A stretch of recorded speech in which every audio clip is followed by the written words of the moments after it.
आपकी रणनीति किस तरह से थी कि वो आपके सिलेक्शन में आपके लिए हेल्पफुल रही और वो इन बच्चों के लिए भी हेल्पफुल रहे। आज यहाँ पे हम डिस्कस करने वाले हैं कि पिछले सालों में नीट का पेपर कैसा रहा था और इस साल नीट के पेपर में क्या चेंजेस हुआ है, और सबसे मोस्ट इम्पॉर्टेंटली कि अब आने वाले सालों के लिए हमें तैयारी कैसे करनी चाहिए। तो अगर आप ऐसी स्ट्रैटेजी फॉलो करेंगे, बच्चों को ये बोलना चाहूंगा स्ट्रेस फ्री रह के तैयारी करें। I know it is a long journey. इन्होंने अपनी लगन और कड़ी मेहनत से सिंसियरली मेहनत करी, जिसकी वजह से आज अपनी एमबीबीएस ही इन्होंने कंप्लीट कर ली। और जो मेरी स्ट्रैटेजी थी बेसिकली, हेलो डियर स्टूडेंट्स, प्यारे बच्चों, मैं doctor OP Chaudhary, MBBS MS.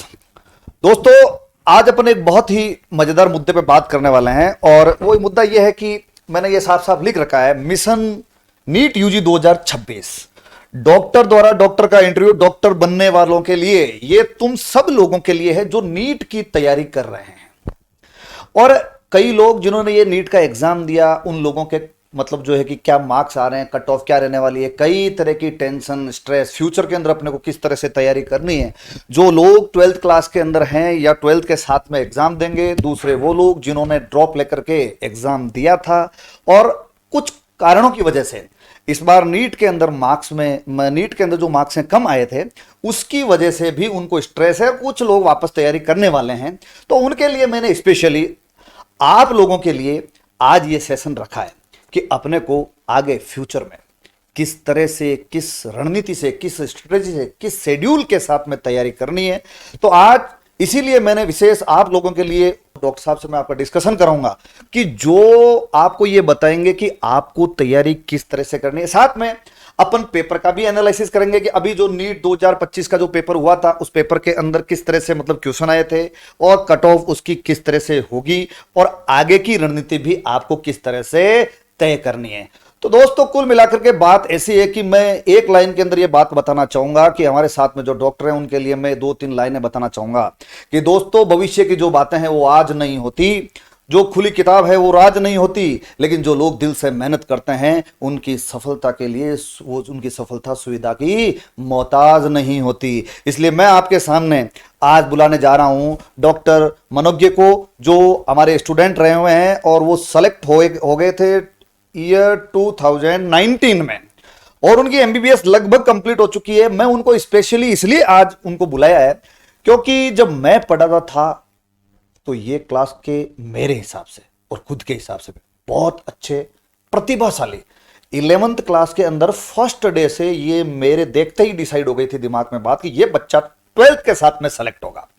इसके अंदर जो तैयारी करने की क्षमता थी, जो रिवीजन करने की कैपेसिटी थी, अपने आप को कॉन्फिडेंटली किस तरह से प्रेजेंट करें, वो जो कैपेसिटी थी वो इस बंदे में अलग थी। और इसीलिए मैं आज उन बच्चों के लिए इनको बुलाया है ताकि आप लोग ढंग से इस इंटरव्यू को देखें और अपने आप को भी उस स्ट्रेटजी या रणनीति के तहत तैयार करें ताकि आप भी फ्यूचर के अंदर अपने और अपने मां बाप का सपना साकार कर सकें और एक अच्छे डॉक्टर बन सकें। तो most welcome doctor Manogya. Thank you so much sir for the introduction. Thank you so much sir for the introduction. और आज यहाँ पे हम डिस्कस करने वाले हैं कि पिछले सालों में नीट का पेपर कैसा रहा था और इस साल नीट के पेपर में क्या चेंजेस हुआ है, और सबसे मोस्ट इम्पॉर्टेंटली कि अब आने वाले सालों के लिए हमें तैयारी कैसे करनी चाहिए। तो आज बेसिकली हम अपने डिस्कशन को इस पर फोकस करेंगे कि हमारी स्टडी की स्ट्रैटेजी क्या होनी चाहिए, हमारा रिविजन का स्ट्रैटेजी क्या होनी चाहिए और हम एमसीक्यू प्रैक्टिस कैसे कर सकते हैं ताकि आगे आने वाले नीट सेशंस में हम अपना स्कोर अच्छा बना सकें। ये सेशन ड्रॉपर्स के लिए भी है, न्यू फ्रेशर्स के लिए भी है, जो नए बच्चे इस साल नेक्स्ट ईयर नीट देने वाले हैं, और जो बच्चे 11th में हैं उनके लिए भी सेशन काफ़ी हेल्पफुल रहेगा। तो पूरा सेशन देखिएगा, ये आपके लिए काफ़ी अच्छा रहेगा। तो डॉक्टर मनोज्ञ, सबसे पहले तो आप इन बच्चों का हौसला अफजाई करने के लिए, या जो बच्चे जिन्होंने नीट 2025 का एग्जाम दिया है और वो अपने आप को थोड़ा सा लो कॉन्फिडेंट मान रहे हैं, हालांकि उनको ये टेंशन या स्ट्रेस रही थी क्योंकि आप जानते हो कि कोचिंगों में ये बताया जाता है कि आपके मार्क्स 650, 670, 700 होने चाहिए सेलेक्ट होने के लिए, लेकिन मानना यह है कि यह सारा मामला पेपर लेवल पे भी डिपेंड करता है, और दूसरा नंबर ऑफ कैंडिडेट, और तीसरा यह कि यूजी सीट्स पे भी डिपेंड करता है। लेकिन आपने बेहतरीन तरीके से उस एग्जाम को 12th के साथ में फाइट किया था और आपने इतने साल के पेपर्स भी साथ साथ आप देखते रहे। तो आप ये बताओ कि उन सालों के पेपर्स में और जो अभी 2025 का पेपर हुआ है उनमें आपको क्या डिफरेंस नजर आया? सर जो पहले वाले पेपर्स हैं, जो नीट के पहले वाले पेपर्स हुए हैं, वो काफ़ी इजी टू मॉडरेट लेवल के हुए हैं। लाइक 2018 का paper moderate to tough level का था। उसके बाद जब से एनटीए पेपर कंडक्ट करवा रही है, तब से जो पेपर है काफ़ी एनसीईआरटी बेस्ड, काफ़ी इजी और मॉडरेट लेवल के हैं। लेकिन इस साल का पेपर काफ़ी टफ और कंसेप्चुअल बेस्ड पेपर था। इवन अगर आप बायोलॉजी भी उठा लें तो पहले बायोलॉजी में 85 plus questions NCERT, direct NCERT की लाइन से थे। बट इस साल के पेपर में आपको डायरेक्ट एनसीईआरटी की लाइन से ओनली 70 अराउंड क्वेश्चंस थे, बाकी आपके एप्लीकेशन बेस्ड क्वेश्चंस थे। Plus even physics and chemistry में भी डायरेक्ट क्वेश्चंस नहीं थे, काफी घुमा के क्वेश्चंस थे। आपको 2-3 फॉर्मूलाज अप्लाई करके फिर आपको डायरेक्ट आंसर तक कंक्लूजन निकालना था। तो जिन बच्चों का ये जो पेपर था सबके लिए टफ था। आपके 500 अराउंड स्कोर आ रहे हैं, around cut off 540 around cut off रहने वाली है इस साल। 540 plus minus 10 cut off, general category की कट ऑफ 540 प्लस माइनस 10 रहने वाली है। तो अब टेंशन ना लें, जो पेपर था सबके लिए ही टफ था। जो कट ऑफ रेंज है, जो सीट्स हैं वो उतनी ही है, 40-50,000 गवर्नमेंट की सीट्स हैं। काफ़ी लास्ट 2-3 ईयर्स में गवर्नमेंट की सीट्स काफ़ी इंक्रीज हुई हैं, और जो कट ऑफ रहेगा वो सबके लिए ही सेम रहेगा। तो अब टेंशन ना लें, जो टोटल कट ऑफ है वही डाउन रहेगा। और जिन बच्चों का इस साल नहीं भी हो पा रहा है, अगर कम भी नंबर आ रहे हैं, तो आगे के लिए तैयारी करें, थोड़ा सा ब्रेक लें, 5 to 10 डेज का ब्रेक लें, आराम से एंजॉय करें, और फिर से उसी डेडिकेशन के साथ, और मैं कहूँगा उससे भी ज़्यादा डेडिकेशन के साथ नेक्स्ट ईयर के पेपर को ऐसे टारगेट करें कि बस आपका पेपर अगले साल निकल जाए। बिल्कुल बिल्कुल। डॉक्टर साहब ने जो बात बताई है, डॉक्टर मनोगिया ना, बिल्कुल अच्छी बात बताई है। और ये बात मैंने आप लोगों को पहले भी बताई थी कि पेपर अगर टफ आया है दोस्तों, तो सबके लिए टफ आया है, एक पर्टिकुलर के लिए थोड़ी टफ आया है। लेकिन अपने दिमाग के अंदर एक पिक्चर बना दी गई है कि नंबर आप इतने लाओगे तो ही सेलेक्ट होगे। ऐसा नहीं है। आसानी से सेलेक्ट वही लोग होते हैं जिनको पेपर देखते पता चल जाता है कि यार लगभग इसकी कट ऑफ क्या रहेगी। अपने को ये आइडिया जब तक नहीं होता है तब अपन टेंशन लेते हैं।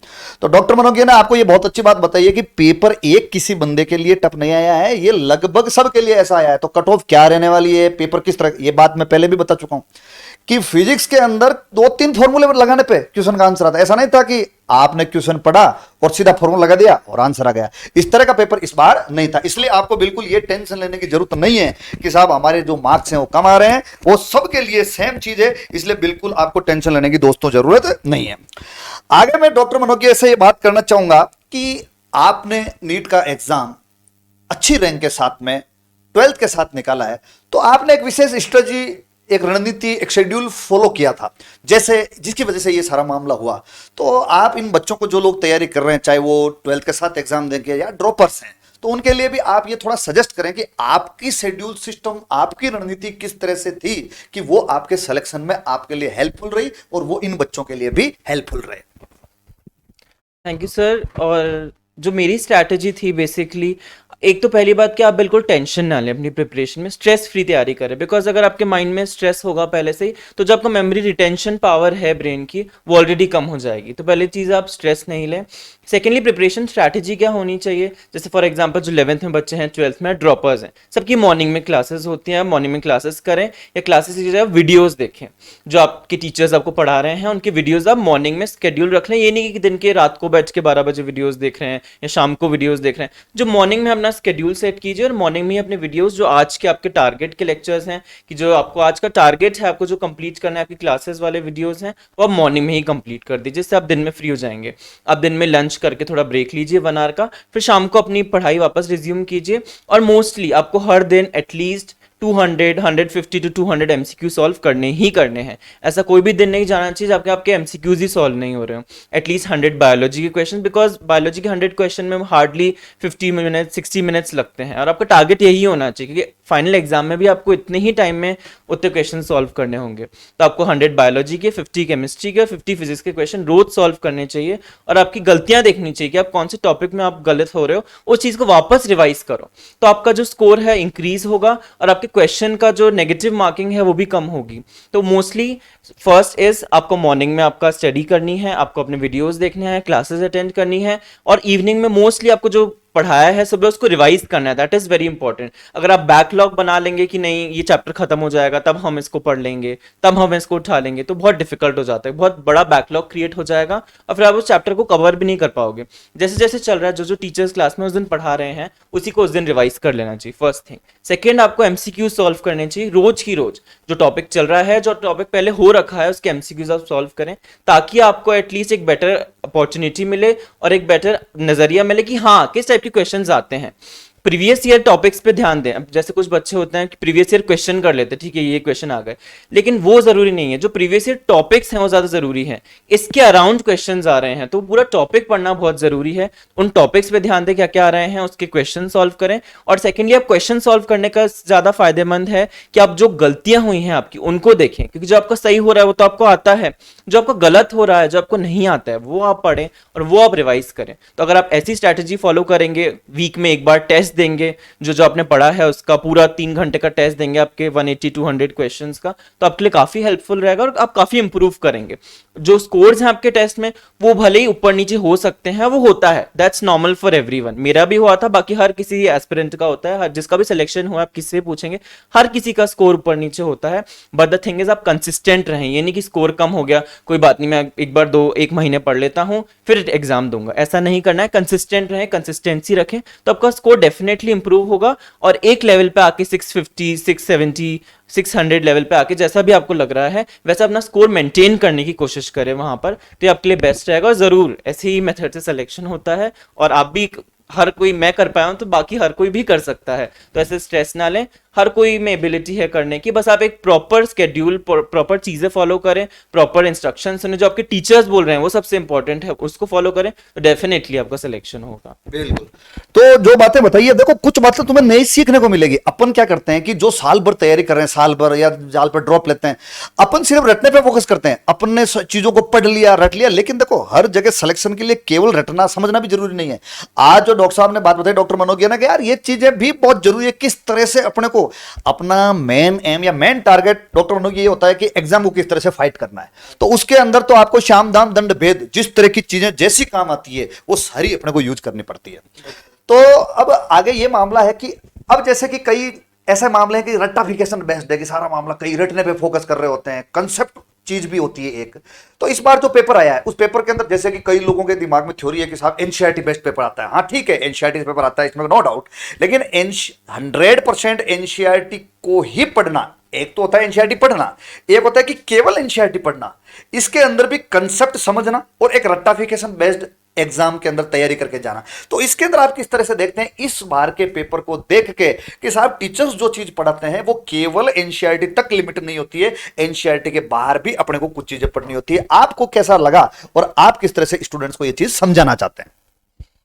सर जो प्रीवियस ईयर अभी 2-3 साल से पेपर आ रहे थे तो काफी एनसीईआरटी बेस्ड थे, डायरेक्ट एनसीईआरटी से सॉल्व हो रहे थे। बट इस बार का जो पेपर आया है और होप सो आगे आने वाले जो पेपर्स हैं वो इतने एनसीईआरटी बेस्ड नहीं होंगे। आप 65-70 क्वेश्चंस बायोलॉजी में एनसीईआरटी से कर सकते हैं, बस आपको टीचर्स पढ़ा रहे हैं वो पढ़ना काफी जरूरी है। क्योंकि फर्स्ट थिंग, एनसीईआरटी को जो आप पढ़ते हो तो आपको एक बार में समझ नहीं आती है, आपको उसको बार बार 3 रीड, 4 रीड, 5 रीड, पूरे आपके एंड पेपर तक कम से कम 7 से 8 से 10 बार आपको रीड करनी पड़ती है। सेकेंडली, जो आपको टीचर्स पढ़ा रहे हैं उससे आपको एनसीईआरटी एक बेटर वे में समझ में आती है कि 2 लाइन के बीच में क्या है, जो चीजें लिखी हुई हैं, that is very important. Teachers आपको जो बताते हैं, they tell you to read between the lines, that is very important, कि एक फंडा होता है, अगर आप देखेंगे किसी भी कॉम्पिटिटिव एग्जाम में, you have to read between the lines, 2 lines के बीच में क्या है, वही एग्जाम में इस बार नीट में फोकस किया गया है कि अब डायरेक्ट हमने रट लिया। ठीक है, एग्जाम में दोनों चीज, नीट के एग्जाम में दोनों चीज बहुत इंपॉर्टेंट है, रटना भी इंपॉर्टेंट है, मेमोराइजेशन भी इंपॉर्टेंट है फैक्ट्स का। जैसे फॉर एग्जाम्पल एनिमल किंगडम है, उसको आपको मैं एग्जाम्पल्स रटने ही पड़ेंगे, कोई तरीका नहीं कि आप उसको कॉन्सेप्ट से समझ सको, आपको एग्जांपल्स रटने पड़ेंगे। बट कॉन्सेप्ट भी इंपॉर्टेंट है, आपको ट्राइसिलोमेट क्या है, सिमेट्री, वो सब अप्लाई करके उसके एग्जांपल्स देने, तो एप्लीकेशन भी बहुत इंपॉर्टेंट है। तो मैं ये बोलना चाहूंगा 50% मेमोराइजेशन एंड 50% एप्लीकेशन, वो दोनों इक्वली इंपॉर्टेंट है। और जब को टीचर्स जैसे डॉक्टर ओपी सर भी पढ़ा रहे हैं, वही सिखाते हैं आपको कि क्या क्या चीज आपको रटनी है और क्या क्या चीज कैसे आपको अप्लाई करनी है आगे आपके एग्जाम्स में, ताकि आप एक बेटर स्कोर बना सके अपना नीट में। सिर्फ एनसीईआरटी पढ़ना बहुत जरूरी है, एनसीईआरटी बाइबल है बायोलॉजी की, लेकिन उसमें आपको रीड बिटवीन द लाइंस तभी पता चलेंगी जब आप टीचर्स के लेक्चर्स अच्छे से देखेंगे और उन चीजों को बार बार रिवाइज करेंगे। बिल्कुल डॉक्टर मनोगिया, अब आप एक जो सबसे इंपॉर्टेंट बात मैं पूछना चाह रहा हूं कि डॉक्टर मनोगिया हमारे स्टूडेंट रहे हैं, तो इनसे सबसे इंपॉर्टेंट बात तो मेरी वही बनती है जो बाकी स्टूडेंट्स के लिए भी है कि आप सब लोग, मैं जैसे पहले ही बता चुका हूं कि मैं ऑफलाइन प्लेटफॉर्म पे पढ़ाता था और कुछ टाइम से मैं ऑनलाइन प्लेटफॉर्म पे आया हूं। तो डॉक्टर मनोगिया से मैं यही पूछना चाहूंगा, आप लोगों को ये बताएंगे कि हमारे साथ जो आप पढ़े तो आपको किस तरह का क्या एक्सपीरियंस रहा कि यार वास्तव में कुछ अलग चीज मिली जिसकी वजह से भी अपने को एग्जाम के अंदर वो फायदा मिला और ये भी बाकी बच्चों को भी ये चीज करनी चाहिए। सर जब मैंने 11th क्लास में कोचिंग ज्वाइन की थी, 11th क्लास में जब मैं आप लोगों से पढ़ने आया था, तब मैं काफ़ी स्ट्रेस था। एनवायरनमेंट बहुत नया था, चीज़ें काफ़ी नई थी। हर बच्चे के मन में एक डर होता है कि क्या होगा, प्रिपरेशन कैसी होगी, एग्ज़ाम कैसा होगा, इतना कंपटीशन होता है, 20 लाख बच्चे इस एग्ज़ाम को देते हैं, कैसे क्रैक कर पाएंगे। लेकिन जब मैंने आप लोगों से पढ़ा तो मेरे को बहुत कॉन्फिडेंस आया कि हाँ, चीज़ें क्रैक हो सकती हैं, एग्जाम क्रैक हो सकता है, ऐसी कोई बड़ी बात नहीं है।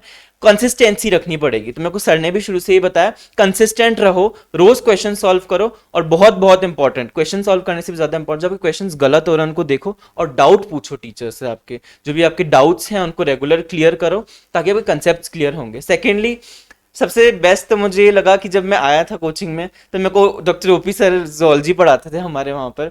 जोलॉजी मेरे को बेस्ट लगे, क्योंकि मैं आया और सब सर से पढ़ा, सर मेरे को लाइक बेस्ट, मुझे तभी लगा कि हाँ, डॉक्टर तो बनना ही है अब, क्योंकि सर का जो टीचिंग मेथड है that is very conceptual and oriented. ऐसे नहीं कि बीच में से कहीं से भी कुछ भी आ रहा है। वो दो चीज़ों को समझाएंगे, ये क्या होता है, कैसे होता है, एनसीईआरटी के बाहर क्या चीज़ें आपको इंपॉर्टेंट है, कि सर को इतने साल का टीचिंग एक्सपीरियंस है, 10+ ईयर्स का टीचिंग एक्सपीरियंस है सर को काफ़ी नॉलेज है कि क्या क्या चीजें आ सकती हैं और क्या क्या चीजें आपको पढ़नी है। तो सेग्रीगेशन इज वेरी इंपॉर्टेंट, क्या पढ़ना है इज वेरी इंपॉर्टेंट, और क्या नहीं पढ़ना है दैट इज मोर इंपॉर्टेंट। तो सर को ये आइडिया है कि क्या पढ़ाना चाहिए, और जो सर के नोट्स हैं, मैं जोलॉजी में ब्लाइंडली मैंने कोई भी और चीज सॉल्व नहीं की, सर के नोट्स और एनसीईआरटी को मैंने बार बार पढ़ा और क्वेश्चंस लगाए। जहां से भी आपको क्वेश्चंस मिल सकते हैं, जिस भी बुक से, जो भी आपके टीचर्स रिकमेंड करते हैं, उस बुक से क्वेश्चन लगाओ। मैंने सर के नोट्स रेफर करे, अपने टीचर्स के नोट्स और एनसीईआरटी। बस बायोलॉजी में आप यही कर लोगे तो आपके आराम से 85+ 88 टू 90 क्वेश्चंस आपकी इजीली सॉल्व हो जाएंगे। इवन टफ एग्जाम्स में भी अगर आप एनसीईआरटी के साथ अपने टीचर्स के नोट्स को ब्लाइंडली फॉलो करोगे तो बेस्ट है, और क्वेश्चंस भी लगाते रहोगे तो आपकी इजीली 85+ स्कोर बायोलॉजी में बन जाएगा। बहुत बहुत धन्यवाद। लास्ट में देखो बच्चों, लास्ट में सबसे इंपॉर्टेंट बात जो आप लोगों की एक आप लोगों के लिए प्रॉब्लम है, वैसे हर बच्चे के लिए प्रॉब्लम होती है।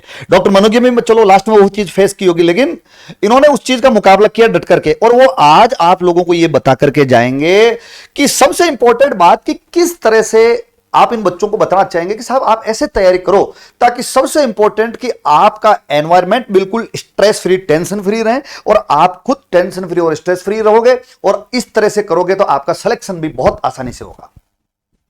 तो सर लास्टली मैं अपना जो इंट्रोडक्शन है वो इसी बात पे कंक्लूड करना चाहूँगा कि एक तो मैं पेरेंट्स को भी ये कहना चाहूँगा कि अपने घर में एक फ्रेंडली एनवायरनमेंट बना के रखें और बच्चों को डीमोटिवेट ना करें। अगर उनके नंबर कम भी आ रहे हैं, एक आध दो चार टेस्ट में नंबर कम भी आ गए तो बहुत बड़ी बात नहीं है, eventually they will improve with time.